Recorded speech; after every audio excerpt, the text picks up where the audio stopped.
Thank you for joining us for taking time to remember ways to balance your grief during the holidays. And on behalf of Companions on a Journey, I would like to thank the Spring Grove family for partnering with us to sponsor this event. Tonight, we are blessed to have Tracy Brumley from the Spring Grove Funeral Homes, who also partners with us for our Grief to Peace programs. Tracy, thank you for being here. I would also like to thank Katrina Spicer for joining me tonight in this presentation. Katrina is our Director of Bereavement Counseling and Outreach. And behind the scenes is Grace Irwin, who is our Program Coordinator and Director. Thank you all for being here. I'm sure all of you during this time right now are asking yourself, how am I going to get through the days ahead? I know for me, that big, bold word, holidays, when I was first widowed 27 years ago, was overwhelming to me.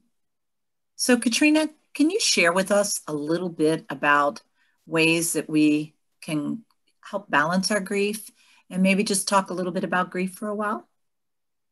Sure, yes. Thank you, Sheila. Thinking about grief in the holidays, it's a relevant topic for us to be discussing tonight because we've all experienced the death of a loved one at some point in our lives, at least those of us who are watching this video. Some of us have experienced death at a more recent time than others. Perhaps this is the second holiday season without your loved one. Perhaps your loved one just more recently passed away.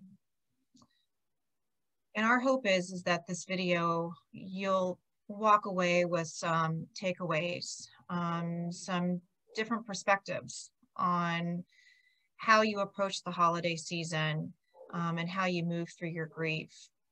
And we do know too that some deaths affect us more profoundly than others, and that has to do with the relationship that you had with that person.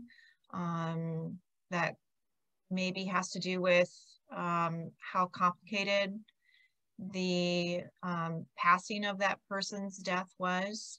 But we're never done grieving. It's something that we continue to work on and address as we continue finding our way and finding our balance.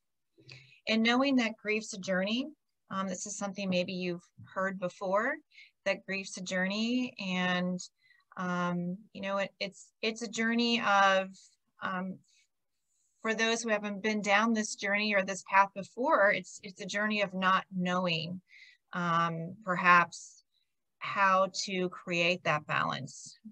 For those who have been down this path before and they've lost more than one loved one, you may have some skills and some expertise of, perhaps what to expect, perhaps what to do next, and to know that one of the main primary tasks is to express those feelings and those emotions, because it's different for each person and their shared experience and feelings when it comes to grief as well. And knowing that the holiday will happen, of course, we can't stop the holiday from coming, although there may be experiences, there may be times, there may be moments where you wish that the holiday wasn't upon us, that you didn't have to be dealing with this potentially added stress, added expectation. And they're different this time without a loved one, without their presence in your life. But navigating the holidays is part of the grief journey, and we're here tonight to help you navigate that journey. And Katrina, I remember my first Christmas after my husband died 27 years ago. I think I was afraid of Christmas and the holidays, just not knowing how I was going to be without my husband Vince with me and our 3 children. It was overwhelming to me. And the whole grief experiences of not understanding what was going to take place, how I was to act.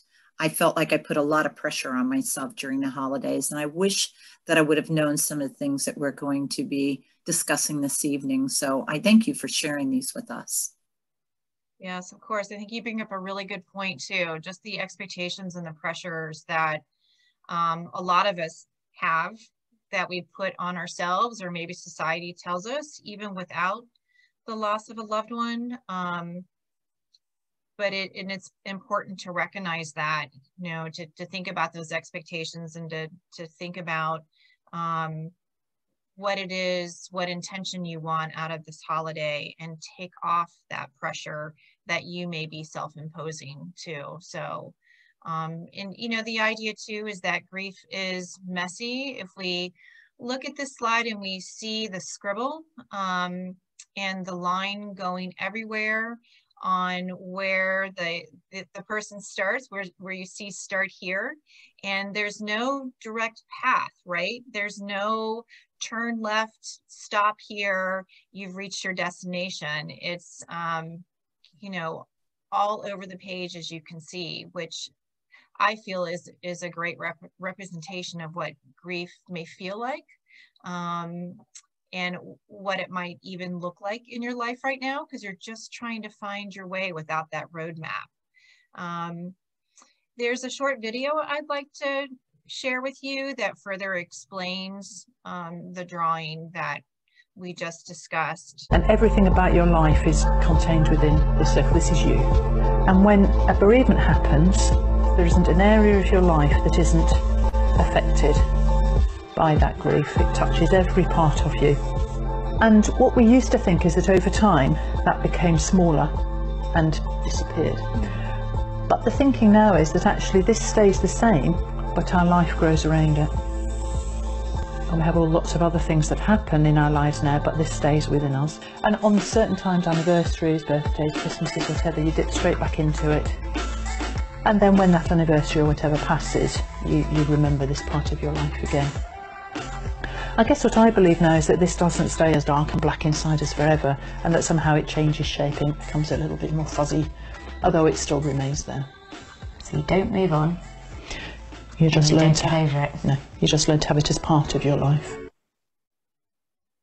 You know, watching this video, Katrina, it truly does explain things, because I feel like in my grief journey, what was left in my heart after my husband died, I felt like it was a big hole. And over the years, what I really realized is that my heart was this vase, a container of love that held my husband's love and all my loved ones who have died now. And my life has truly grown. And I think my heart has gotten bigger. But I love how she explained and just validated for me that that hole will always be there. We just learn how to live with it. Yeah, I agree, because your love doesn't die when your loved one passes away. That love is still there, still part of you. And the grief journey, reflected in the depiction of the scribble, I think does a great job of allowing us to wrap our minds around what grief is, what it may look like, and just the premise of trying to find that balance as we're dealing with, in the beginning, that dark hole that you mentioned, Sheila. So creating a balance with our grief. One circle is talking about, you know, what we know about grief, kind of the education piece of it, that it's unique to every person. No two grief journeys are the same, that it takes time, that there isn't a, you know, an end date. In a year's time, you're going to be just fine, and you'll be able to, you know, be like you were prior to the loved one's passing. That the time is not defined, and that it affects us both cognitively as well as physically when we're grieving. And what you're trying to do as far as the tasks and some of the coping skills to get through that unbalanced time, taking one breath at a time, one moment at a time and 1 hour at a time, and continually telling yourself that that's what all you need to really get through is just one breath, 1 moment, 1 hour. And breaking down your day into smaller goals is another coping skill to help you with that balance piece. Don't overwhelm yourself. Don't, again, going back to those expectations during the holiday period of your to-do list may only be 1, 2, or 3 things on that list. And taking inventory of what you want your holiday to be like. To recognize what it is that you cherished and what you want to cherish this holiday season, and making sure that you place that at the top of your list. And discover what brings you joy, and really focus your thoughts on those things that bring you joy. That can be another very helpful cognitive skill to create that balance, to work on readjusting as you go through your grief journey.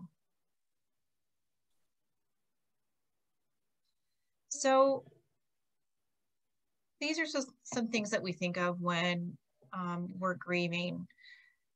The loss of appetite, or maybe eating too much when we're grieving, or overeating. The dread of social events, perhaps even avoiding social events too. Physical fatigue. Grief takes energy. It takes brain power. And it impacts us physically because it takes so much energy.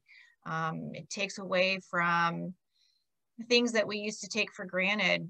Maybe in the past it wasn't a big deal at all to go to the store and buy what you needed for Thanksgiving meal. But this year, it may feel so overwhelming that it's just a burden to do that. And that's okay. That happens. That burden, part of it is that you just don't have the energy. It could be too that you have brain fog, that you have confusion. Maybe your memory isn't as sharp as it once was as you're going through this grieving process. You may find too that it impacts your mood. Maybe you easily become agitated or irritated. And we know that oftentimes it impacts your sleep. You're not sleeping as well. Your sleep's been disrupted. It could mean that you're sleeping too much. Some folks do that, and other times, more frequently, I hear that folks are struggling to get enough sleep, that they crave the sleep. So these are just some of the things that we experience when we're grieving. Many more words could be placed in that box. But when we think of the holidays, it's to the other extreme, right? It's the love, the goodwill, the food, the traditions, the things that we look forward to doing, that we cherish close to our hearts, those rituals that we find so comforting, the friendship, the compassion, the happiness. So again, it's one, in my mind, it's one extreme to the other. When you're grieving, your world may get smaller. You may isolate more. You don't connect with people like you once had. Especially during the holidays, you're thinking that the other end of the extreme is wanting to connect with people, wanting to get together and have social gatherings and have those rituals and memories together. So going back to the idea of creating a balance during the holidays, how do you obtain some of that holiday, magic, if you will? It's okay to be less joyful and festive. It's okay to be more acutely focused on missing your loved one. Loneliness without your partner for gatherings and religious services can be very isolating and very difficult to attend. And sometimes you just feel so sad to cook that holiday meal or decorate or buy presents and bake cookies. I remember that first Christmas after Vince died. I couldn't get out the ornaments. He was the person that always loved buying the ornaments before Christmas and after Christmas. And he had just the most unique ornaments. And I remember, thinking, how am I going to do this? We always had an artificial tree. So I thought, you know what, with my children, we're going to go cut down a real tree. And we brought it home, and I invited my family over and asked them to bring ornaments. And they brought the ornaments. We brought the artificial tree out as well, because I thought, you know what, maybe I can handle this a little bit of the time. But we started decorating, and I thought, no, we're supposed to bring the artificial tree up and we'll decorate it with everybody's ornaments. And then the live tree, this is something new for us. We're going to bring out those other ornaments. And did I cry? Yes. Did we share memories? Yes. Did we find joy? Yes. In sharing, that it's like the elephant in the room. Once I was able to say, I miss Vince. I remember when he bought this ornament. It was so amazing, and decorating the cookies and cooking the food. That night, my family helped me to do it, so I wasn't alone. I didn't feel so all alone. But what somebody didn't tell me with the Christmas tree is nobody ever told me that with the live Christmas tree, you need to anchor it. And so the next morning, we woke up to a loud crash. And all the ornaments that my husband had bought, except for 5, broke 2 pieces. And my children run down, their mouths were dropped. They're like, oh my gosh, Mom, what do we need to do now? And I said, I want you to close your eyes for a moment. And I want you to think about all those ornaments that we bought with Dad and how special they were to him. I said, do you remember those memories? I said, nobody can take that away from us. And so we closed our eyes for a moment, and then we opened them. And there was 2 ornaments that I was given that I kept, that it was tiny old-fashioned ornaments that his mother gave me, that the center was broke out. And everybody said, oh, we've got to throw this one away. And I said, no, that's what's happening to us right now. The center of our lives, the core of our lives has been broken out, and so this represents us. And then there were 3 hand-blown teardrops. I mean, they were huge, 3 of them. I had 3 children, and I put those teardrops away, and I gave them to each one of my children as they were married, so that they could have a remembrance that while we always have a tear of missing their dad, we still have the joy that he's still here with us. So, it is taking time to create that balance. And so when we grieve together, I think we heal together. And I think we have to share with families what we're feeling. Yeah, thanks for sharing that. I love how you're able to bring that story into the present too. It's probably something that you still talk about with your kids and their kids as well, and hanging that ornament for each of your kids on their own tree, how that story, that memory continues to resonate with them, and it becomes so very special. It is tempting. It's tempting to ignore the holidays and to do, just to kind of cover your eyes, so to speak, and close out the world as best as you can, as maybe a natural response to avoiding pain. But the family gatherings, they still happen. The holidays continue to move forward and occur. You'll be reminded of that when you turn on the television or listen to the radio or connect with others on social media, that the holidays are still here. They're still coming.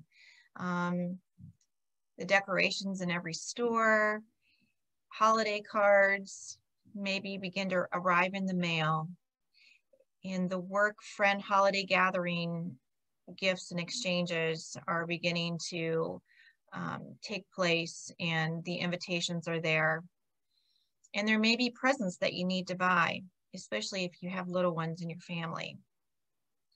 It's tempting to ignore it, but I would encourage all of you to challenge yourself to engage in the holidays in some way. And during this specific holiday season, holiday season like no other because of COVID-19. We know that the gatherings need to be limited, and they are. And a lot of the activities may be virtual. I know for myself, we have a Zoom meeting, family meeting arranged for Thanksgiving Day. So we can still connect with one another and see each other that day, but so different than our typical gathering of 22 people around a table. And maybe some activities will be canceled altogether because of COVID-19. You may find that you have a sense of relief because these gatherings have been canceled because of the pain, wanting to avoid it and just isolate yourself. Some of these cancellations will contribute to feeling more isolated, contribute to feeling sadder. It's important to allow yourself to grieve, allow yourself to tag those emotions and those feelings that you're experiencing, and know that the loss of routines and traditions caused by the pandemic in itself is a grieving process. Not having the comfort of the routine and knowing what's to happen and where you're supposed to be at and who you're going to gather with and what dish you're going to bring to that party. Those routines aren't there now, and that can be a loss and is a loss in itself, not having that structure. Stay grounded during the midst of these changes. Find a way to emotionally ground yourself.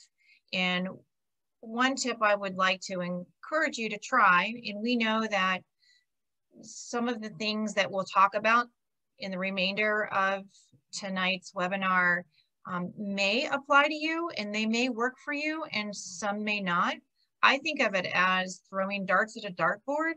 We need to see what coping skills are going to stick for you, because what works for me might not work for Sheila, and the same for you too. And that's because our grieving process are so unique, just like each individual is unique. But going back to one coping skill that you may want to consider is thinking about your 5 senses, connecting those senses with things, memories that are fond to you. So an example would be a smell, that scented candle perhaps, that when lit makes you feel better, helps you connect to that loved one, floods you with a positive memory, or maybe a sad memory, but make it intentional. Choose that scented candle that you want, or it could be baking chocolate chip cookies and the smell that comes from that.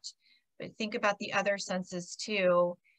Music that will fill your mind with memories that has some kind of importance to you, some sentimental value to you.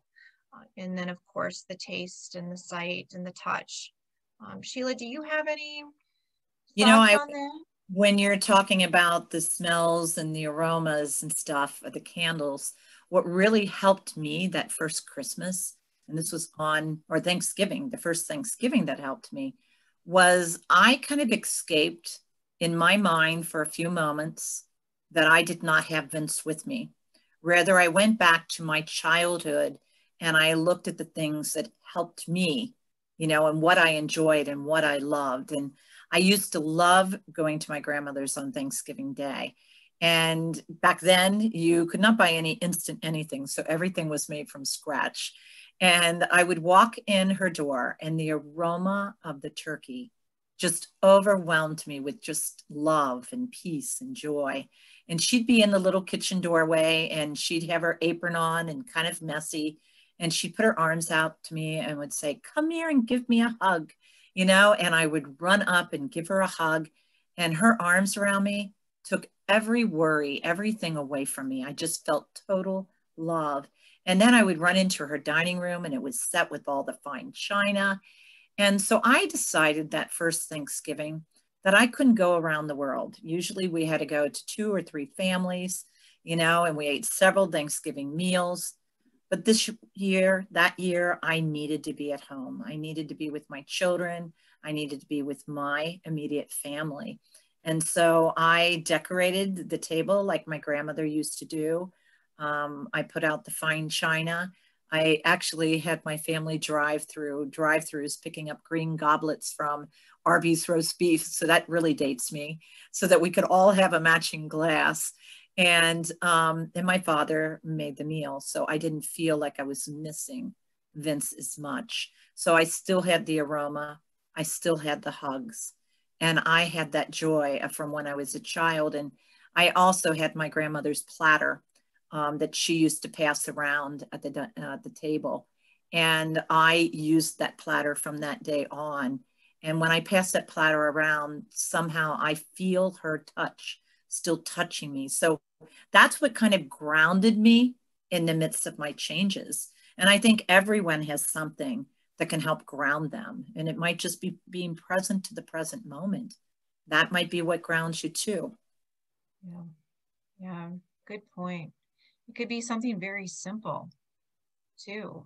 It could be, reading your favorite passage in the Bible. It could be, for me, I have my dad's sweater in my closet, and just touching the sweater is a connection for me.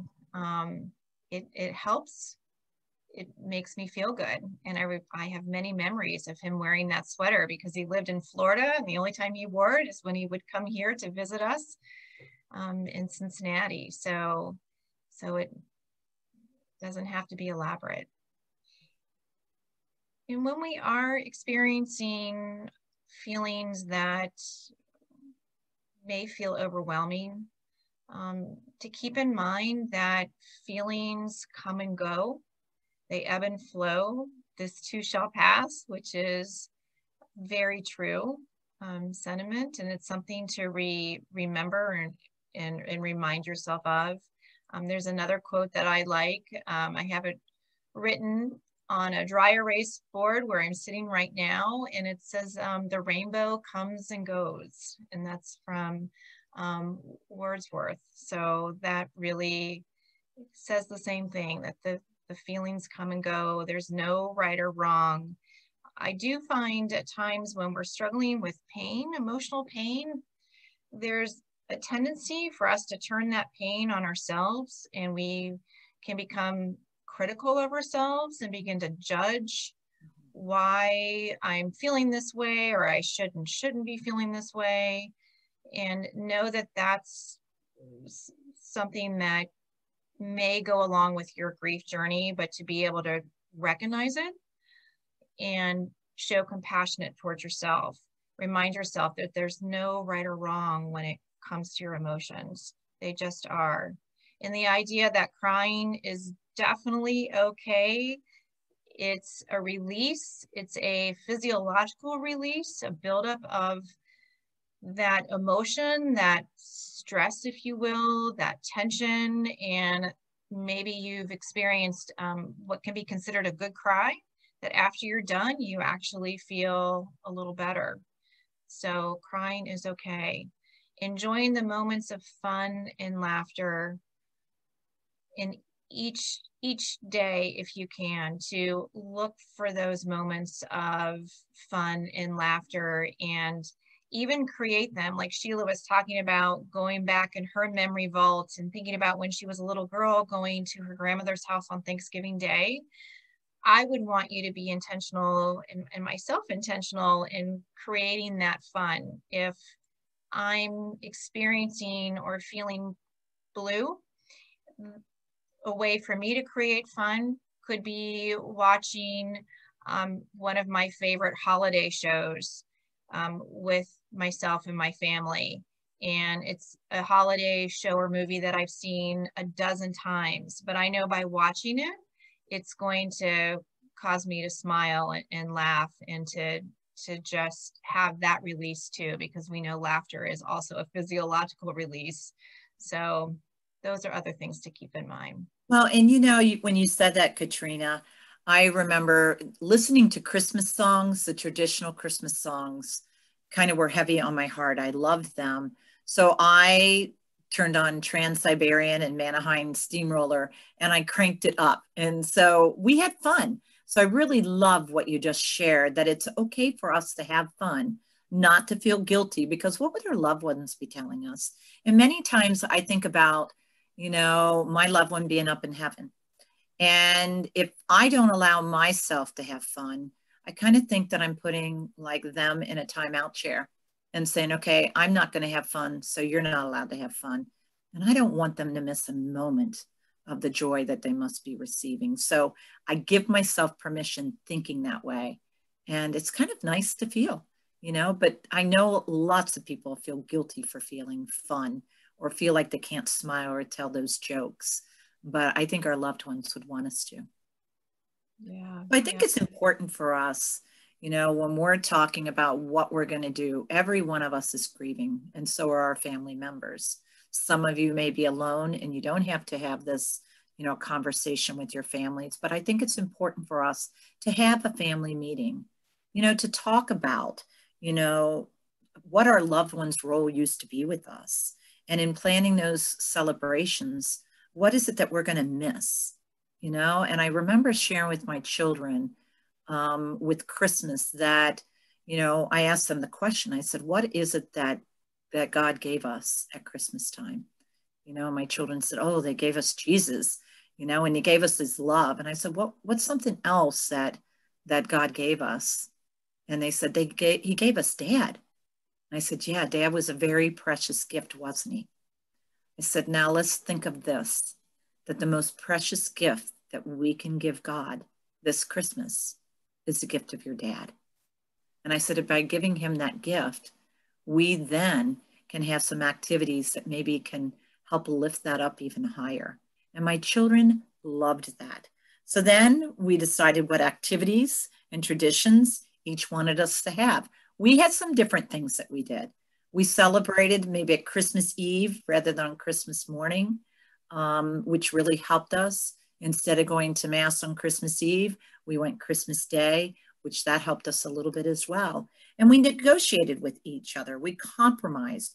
We listened to each other. Communication is so, so important during these times, especially when you're grieving, but especially during the holidays and special birthdays and anniversaries. And I think it's important for us to share what our needs are and what our desires are, but then to listen to what everybody else's needs and desires are.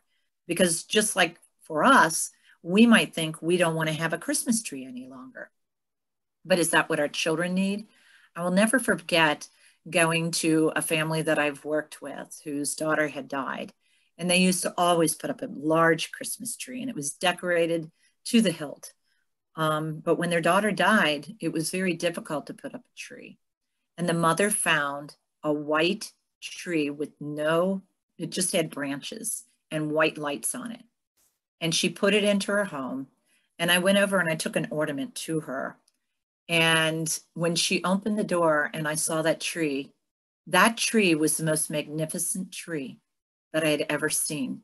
Because to me, it really just showed the light of the Christmas season and the light of their daughter's love and how much they loved her and cherished her. So they compromised with each other of how they could have a tree that Christmas. So I think, again, it's so important to share what you need and listen to what others do. Mm-hmm. Set healthy boundaries, you know, but I would say don't isolate yourself. I know for me, I wanted to pull the blankets over my head and I didn't want to get out of bed. I wish that Christmas could be the next day or that I could sleep through Christmas.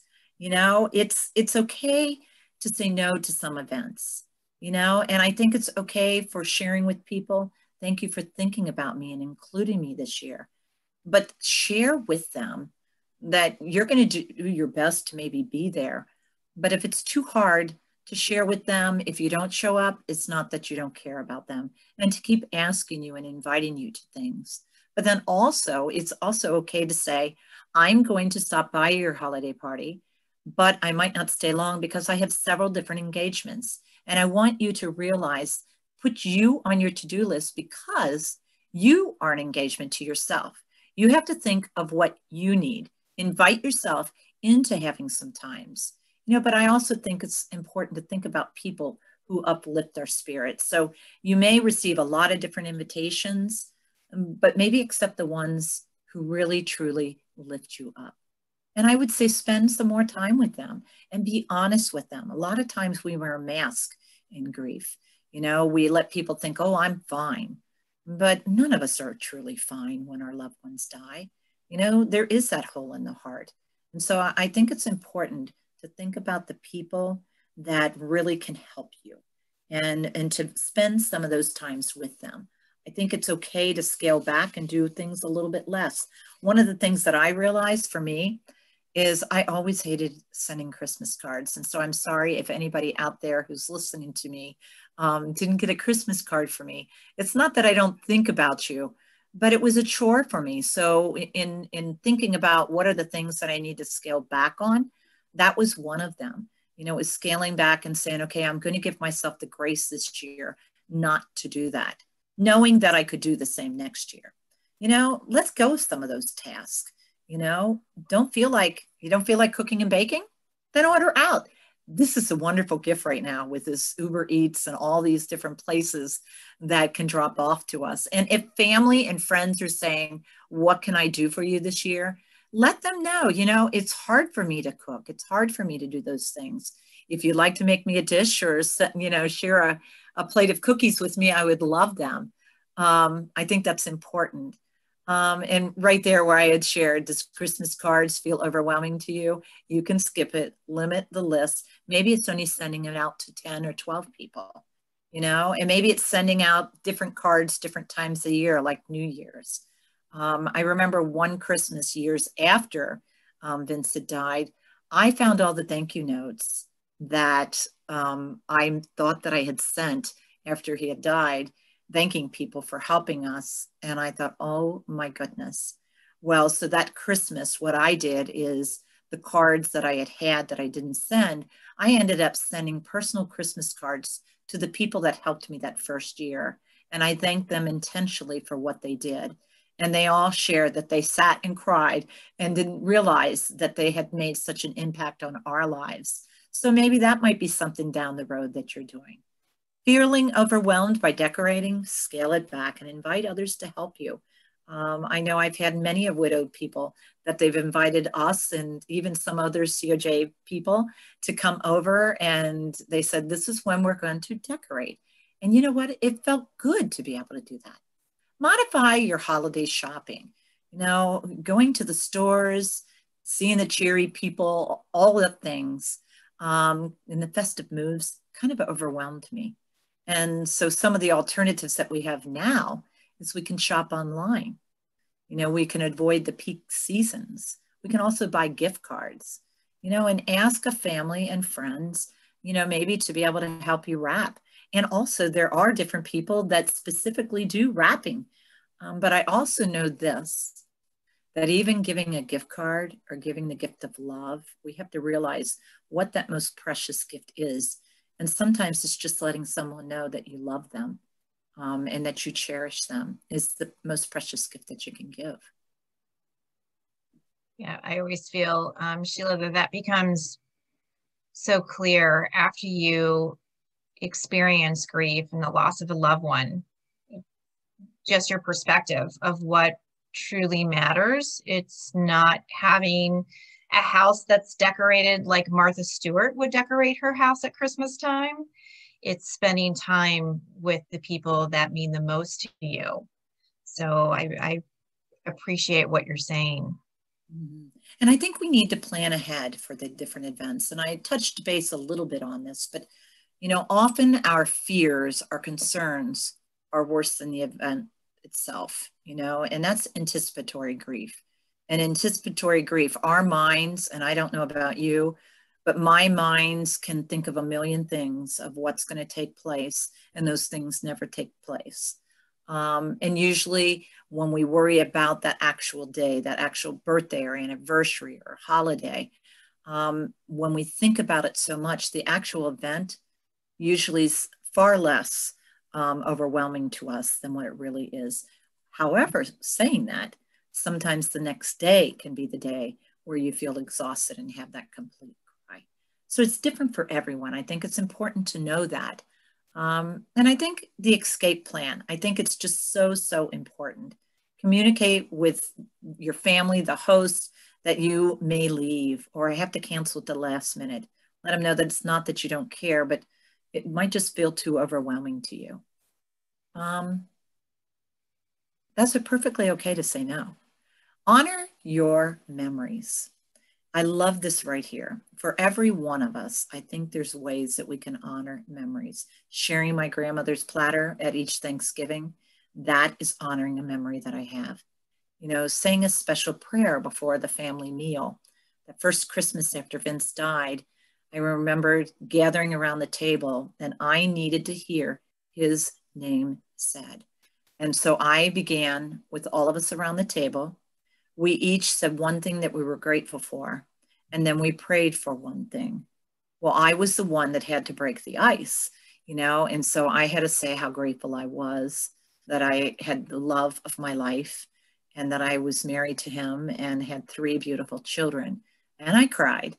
And then I also prayed for my family. And then as we went around the table, oh my goodness, my children were telling jokes and everything. And so when we got around the room of about 25 people, there was joy back in our hearts. You know, we lit a candle, and each year I light a candle. Actually, I have a candle here right now that you might be able to see that I've lit. This is for my mother and father, who passed away several years ago. And I have a candle for Vince and everyone. And when I'm grieving any holiday and I'm thinking about my loved ones, I light their candle. And I think that's important. It's okay to leave an empty chair at the table, you know, to be able to remember them, to set the place, because there is a hole in our hearts. There's someone missing at our table. And ask everyone around the table maybe to share something about their loved one, you know. And I think, you know, putting up a stocking, you know, in memory of them.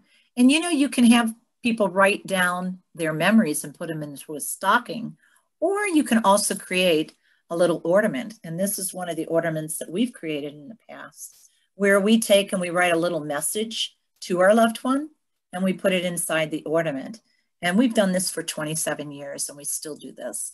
And it's one of the favorite things that we do in the groups that we have at COJ.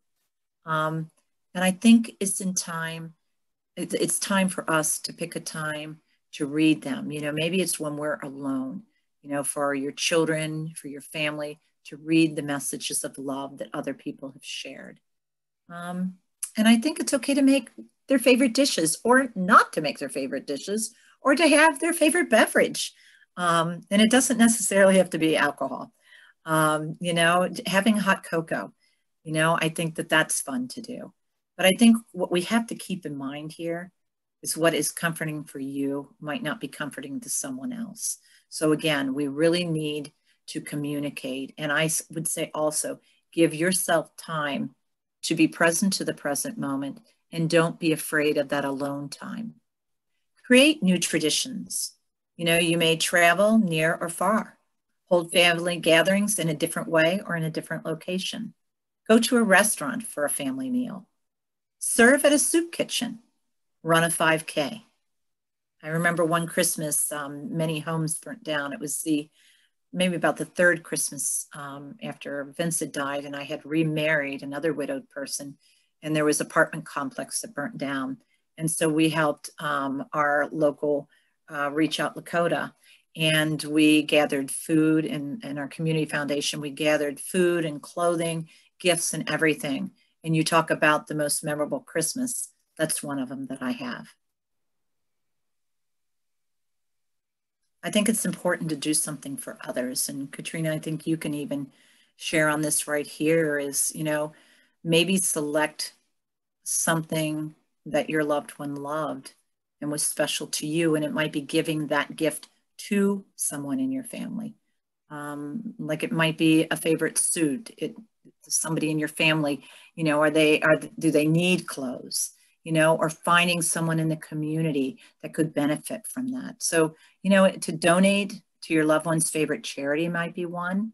And to buy a gift, I remember a mother sharing with me one of the hardest things for her was the family gatherings at Christmas where everybody drew names and all the children exchanged gifts. And her child was only 16 when she died. And she said, I so need to hear my daughter Renee's name. And she said, and I just wish she could be in that family gathering. And I said, well, how about suggesting that? Who can you talk to in your family? And she said, I guess I could share it with my mom. So her mother did. And what they had was Renee's name was drawn. And then what they did is they bought gifts for Renee that they thought Renee would like. And then they chose another 16-year-old in the community who needed something to give those gifts to. What a gift. And they did that for many, many years. In fact, I don't know if they still do it to this day. I kind of have a feeling they do, but I also would say too, what really helps you during the holiday is to invite someone to your home, maybe to share a holiday meal with you. We also did this. We had a couple that their only child had died, and we invited them to share Thanksgiving with us. And you talk about feeling, I was on cloud 9, and my heart was humbled. In fact, I could cry right now just thinking about that, because that brought me such great joy, because in giving we receive. And serving in a soup kitchen, wow, we are so blessed with what we have, and there are some that have nothing, and especially during this time right now. I think it's doing something for others can be a great gift. Mm-hmm. I agree. And one simple thing to do is to donate to your favorite charity. So now you can do that online so easily, or drop a check in the mail, but that gesture too gives you back so much, knowing that your donation is going to a good cause that has meaning for you. Mm-hmm.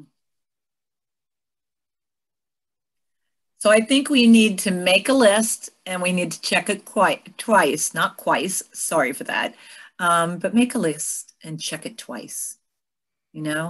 Grief can make it hard to concentrate and to remember things. And I know for me, it was like the ADD of grief, and I often use the slinky to talk about the spiral of grief, and it's all about creating a balance. There's ups, there's downs, and there's that hole in your heart, as we talked about earlier. So just remember, our brains are used to everything in chronological order. And when someone we love dies, it's almost like our brain short circuit. So just remember, when you can't remember things, maybe to make a list. I would just say, remember where you put the list. So one great thing that I would give you is, most of you have cell phones. So put it in your memo, send yourself a text message. I think it's really easy to do it that way.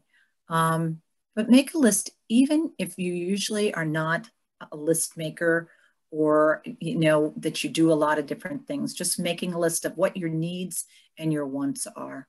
And as you achieve one of those things, crossing it over. And again, don't be afraid to eliminate the things that are on your list that you just don't feel are necessary. Yeah, and it goes along with what you were just saying, Sheila. Practice self-care, have a plan, have an idea of what you can do behaviorally to make sure that your nutrition is good, that you're getting enough sleep, exercise as well. And I know it's more challenging now because of COVID. Some of the ways that we used to practice self-care, some folks actually like going to a gym. That's not something that I've ever done, but I know those that did really are feeling the loss of not being able to go to the gym and work out like they once did, and have that sense of community there because of COVID and the concerns that they have. So do make a plan for that self-care as well.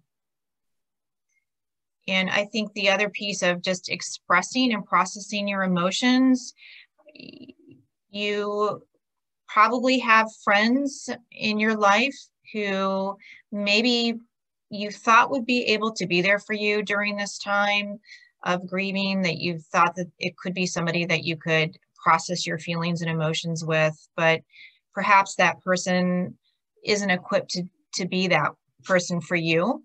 So other people will emerge who will sit and listen without judgment to your story and provide you that support that reassurance that they're there for you, and know that COJ is there for you as well, that we're just a phone call away. But make sure that you establish that support group and think about who is in that inner circle for you, and listen to yourself, listen to your body as to what it is you need, and think about what it is that you want at that moment. And please practice self-compassion. That's part of that self-care too. You know, turn that kindness onto yourself. Be extra, extra kind, careful, considerate, and gentle with yourself during this time. And I love how you said, be gentle with yourself. You know, the holidays are going to be hard, you know, but there can also be love and joy. And remember, the love that you've been given, we have some that are now up in heaven, and we also have love that still surrounds us. And what I really realize is that during this precious moment in time, when we can be present to the present moment and realize that we still are surrounded with love, or there may be somebody that we can reach out to be kind to, that's what it's all about. We can make precious memories. We're not going to forget the old memories, but we can bring in new meanings, new memories, new love in our life. You know, and I think that if we just take one moment, one step at a time, that we're going to make it through these holidays. They are going to come, whether we like it or not. You know, but I want you to know that we would love to journey with you as you continue to journey with your grief. The Spring Grove family, we'd like to give a very special thank you to all of our friends at Companions on a Journey. And we'd especially like to thank them for hosting this evening's segment of Taking Time to Remember. At the end of this video, please look for more information about our annual remembrance program that we will host virtually online on December 3rd, starting at 6 p.m. You can go straight to the Spring Grove website, and there will be a link to where you can log into the virtual meeting. And we'd also like to invite everybody to join us via Zoom for our Grief to Peace sessions, which are hosted the third and fourth Tuesday of every month. Thank you. And on behalf of Companions on a Journey, I do thank the Spring Grove family.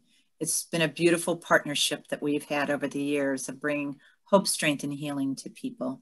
If we can further help you, know that Companions on a Journey offers grief-specific groups for adults, as well as mending hearts for grieving children and families. And on behalf of Companions on a Journey, I want to wish you a Merry Christmas, a Happy Hanukkah, and Happy Holidays. Know that you are in our prayers, and together we are Companions on a Journey.